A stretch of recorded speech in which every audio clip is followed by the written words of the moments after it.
నమస్తే, welcome to I news. చరిత్రలో కొన్ని దోపిడీలు వింటే ఇప్పటికీ ఒళ్ళు గగ్రు పొడుస్తుంది.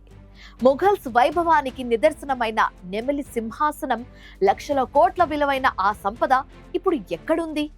ఇరాన్ చక్రవర్తి నాదిర్ షా ఢిల్లీపై విరుచుకుపడి మన దేశ గౌరవాన్ని ఎలా దోచుకెళ్లాడు?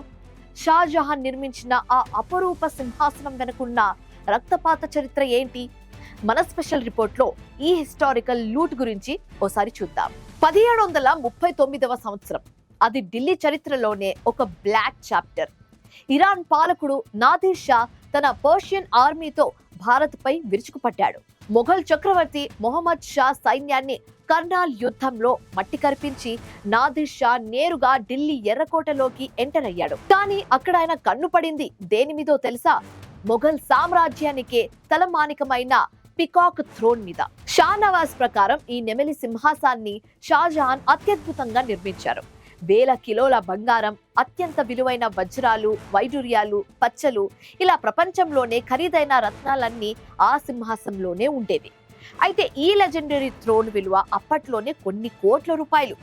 నాదిర్ షా ఢిల్లీలో సాగించిన మాస్ మ్యాసికర్ మామూలుగా లేదు. వేలాది మందిని హతమార్చి నగరం అన్నిటినీ లూటు చేశాడు. మొఘల్ సంపదను దోచుకున్న నాదిర్ షా తనతో పాటు ఏకంగా 700 ఏనుగులు, 4000 ఒంటెలు, 12,000 గుర్రాలపై ఆ సంపద అన్నిటినీ ఇరాన్ కు తరలించాడు. ఈ లోడులో అత్యంత ముఖ్యమైనది ఈ పికాక్ థ్రోన్. కేవలం ఆ సింహాసనమే కాదు, ప్రపంచ ప్రసిద్ధిగాంచిన కోహినూరు వజ్రం, దారియా ఏ న్యూర్ వజ్రాలను కూడా నాదిర్ షా తన వెంట తీసుకెళ్లిపోయాడు. నిజానికి నాదిర్ షా చేసిన ఈ హిస్టారికల్ రాబరీ వల్ల మొఘల్ సామ్రాజ్యం ఆర్థికంగా పూర్తిగా చితికిపోయింది.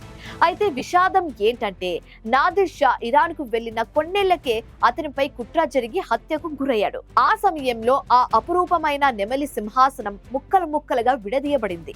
అందులోని బంగారం, వజ్రాలు దోపిడీకి గురయ్యాయి. భారతదేశ వైభవాన్ని గాల్లో కలిపేసిన ఈ డార్క్ హిస్టరీ ఇప్పటికీ పర్షియన్ దోపిడీలకు సాక్ష్యంగా నిలుస్తోంది. కోహినూర్ తర్వాత భారత్ కోల్పోయిన అత్యంత విలువైన ఆస్తి ఈ పికాక్ థ్రోన్. దశాబ్దాలు గడిచిన ఆ సింహాసనం గురించి గాథలు ఇప్పటికీ చరిత్ర పుటల్లో మోస్ట్ డ్రామాటిక్ ఈవెంట్స్ గా నిలిచిపోయాయి.